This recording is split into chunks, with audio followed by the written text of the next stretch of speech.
નો જાગૃત આવાજમાં તમારું સ્વાગત છે. મારું નામ છે ચિંતન અખાણી. કેમ છો બધા?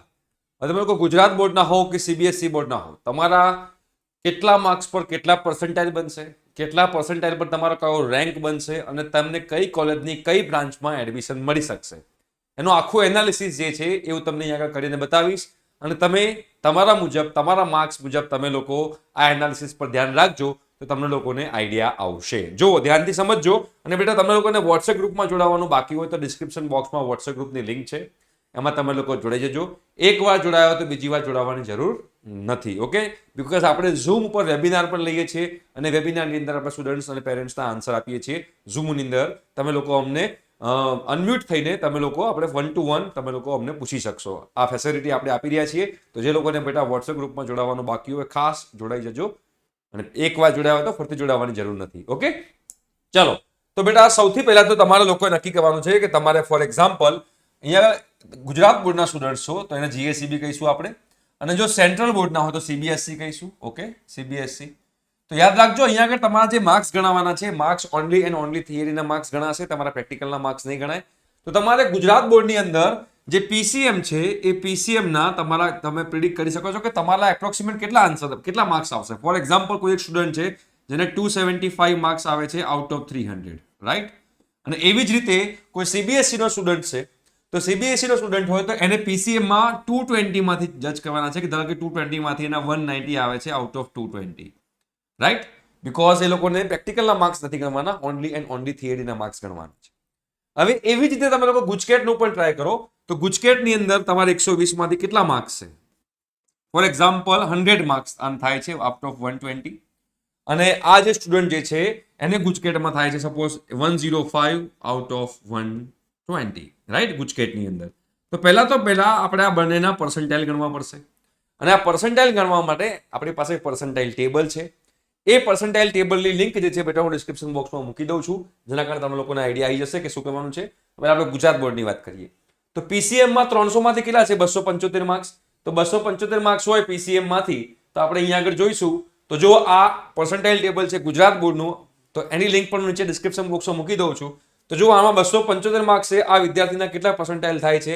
તો 93.98, એટલે એપ્રોક્સિમેટ 94 પર્સન્ટાઇલ થાય છે. તો આમાં એના પર્સન્ટાઇલ થાય છે એપ્રોક્સિમેટ 94. અને એવી જ રીતે ગુજકેટમાં એને 120 માંથી 100 માર્ક્સ થાય છે. તો 120 માંથી 100 માર્ક્સ હોય તો ગુજકેટની પણ આપણે વાત કરી લઈએ તો અહીંયા આગળ 100 માર્ક્સમાં તમારા પર્સન્ટાઇલ જે બને છે એપ્રોક્સિમેટ 93.4 ની આજુબાજુ બને છે. તો 93.4 એના થાય છે, એટલે આપણે 93.4 એના માર્ક્સ ગણી લઈએ. તો આ એના પર્સન્ટાઇલ થયા બોર્ડના અને આ પર્સન્ટાઇલ થયા એના ગુજકેટના.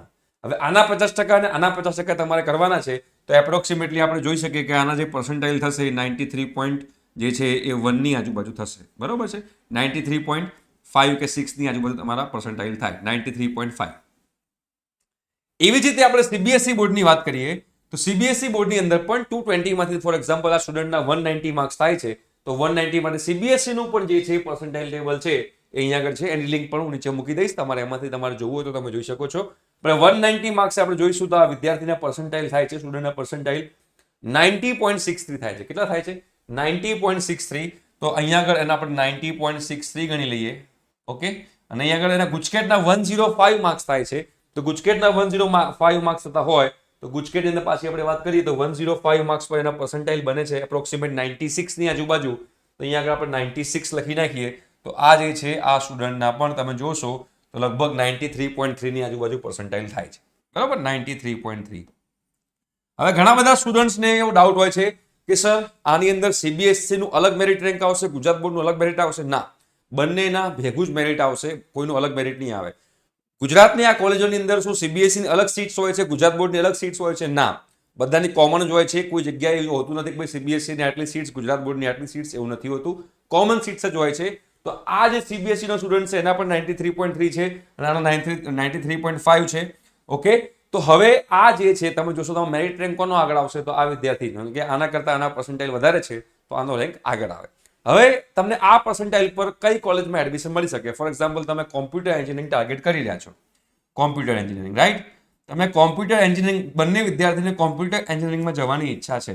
તો હવે આ તમારા એપ્રોક્સિમેટ પર્સન્ટાઇલ બનતા હોય તો એ પર્સન્ટાઇલ પર આપણે અહીંયા ક્લોઝર છે, આ ક્લોઝર જે છે એની લિંક પણ હું ડિસ્ક્રિપ્શન બોક્સમાં મૂકી દઉં છું.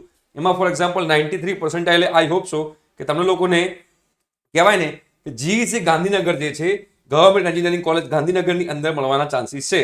તો for example government engineering college Gandhinagar આ બ્રાન્ચ છે, અહીંયા આગળ હું ઝૂમ કરી દઉં, બરોબર છે. તો હવે અહીંયા ગવર્મેન્ટ એન્જિનિયરિંગ કોલેજમાં આપણે કોમ્પ્યુટરની વાત કરીએ તો જો કોમ્પ્યુટર એન્જિનિયરિંગમાં 93.52% અટક્યું છે. 93.52%. કેટલો રેન્ક બને છે તમારો? તો 93% ની આજુબાજુ તમારો પર્સન્ટાઇલ આવે તો તમારો રેન્ક જે છે 2900 ની આજુબાજુ બને છે, રાઈટ. હવે જો તમારે ફોર એક્ઝામ્પલ કોઈ કોટા બનતો હોય, મતલબ કે તમે કોઈ કેટેગરીમાં આવતા હો, ઓપન ઈડબ્લ્યુએસમાં આવતા હો, એસસી કેટેગરીમાં આવતા હો, એસટી એસસીબીસી કેટેગરીમાં આવતા હોય, તો પણ તમારા આ જ પર્સન્ટાઇલ ગણાશે. બટ એ પર્સન્ટાઇલનું કટ ઓફ અહીંયા આગળ છે. ફોર એક્ઝામ્પલ 93% છે અને તમે એસસીબીસી કેટેગરીમાં આવતા હો, તો એસસીબીસી કેટેગરીમાં આવતા હો તો ચાન્સીસ છે કે તમને લોકોને એલડીમાં કોમ્પ્યુટર એન્જિનિયરિંગમાં મળવાના ચાન્સીસ રહે, બરોબર છે. એસસી કેટેગરીમાં 90% છે, બરોબર છે. એસસીબીસીમાં 97 છે, ઓપન ઈડબ્લ્યુએસમાં 98% કટ ઓફ છે. તો પછી આ લખ્યું છે જુઓ, open, SC, ST, SCBC, EWS, ESM એટલે એક્સ સર્વિસમેન અને ફ્રી સીટ. તો તમે જોઈ શકો છો બેટા કે આની અંદર તમને લોકોને આઈડિયા આવી ગયો હશે કે તમારે કેટલા માર્ક્સ છે. એ માર્ક્સ તમે પહેલા જજ કરો કે તમારા કેટલા માર્ક્સ થાય છે, એ માર્ક્સ પ્રમાણે તમારા કેટલા પર્સન્ટાઇલ થાય છે. એ પર્સન્ટાઇલ ટેબલ મેં બંને મૂકી દીધા છે, 3 લિંક છે. જીએસસીબી પર્સન્ટાઇલ, બરાબર, સીબીએસઈ પર્સન્ટાઇલ, ગુજકેટ પર્સન્ટાઇલ અને ચોથું જે છે એ પર્સન્ટાઇલ વાઇઝ કટ ઓફ. એ 4 લિંક નીચે ડિસ્ક્રિપ્શન બોક્સમાં અવેલેબલ છે. એ તમે જજ કરી તમે નક્કી કરી શકો છો કે તમને એપ્રોક્સિમેટલી કઈ કોલેજમાં કઈ બ્રાન્ચમાં મળવાના ચાન્સીસ છે. અને ધ્યાનથી તમે લોકો જોજો, જેના કારણે તમે લોકોને ખબર પડશે અને તમને લોકોને આઈડિયા આવશે કે તમને કોઈ કોલેજમાં ફ્રી સીટ મળી શકે છે કેમ. કેમ કે બીકોઝ બેટા આની અંદર ફ્રી સીટને પણ પર્સન્ટાઇલ બાજુમાં મૂકેલા જ છે, ઓકે. અને તમારે જો ગવર્મેન્ટમાં જેડબલઈ મેન્સ થ્રુ જવું હોય તો તમે જોશો અહીંયા આગળ ઓપન કેટેગરીમાં જેડબલઈ મેન્સ રેન્ક બી આપેલો છે. એ પ્રમાણે પણ તમે જોઈ શકશો કે તમને કોઈ ગવર્મેન્ટ કોલેજમાં મળી શકે નહીં જેડબલઈ મેન્સ થ્રુ. તો આ એનાલિસિસ કરો અને એનાલિસિસ કરી અને કમેન્ટ બોક્સમાં કમેન્ટ કરો કે તમને કઈ કોલેજને બ્રાન્ચ મળવાના ચાન્સીસ છે.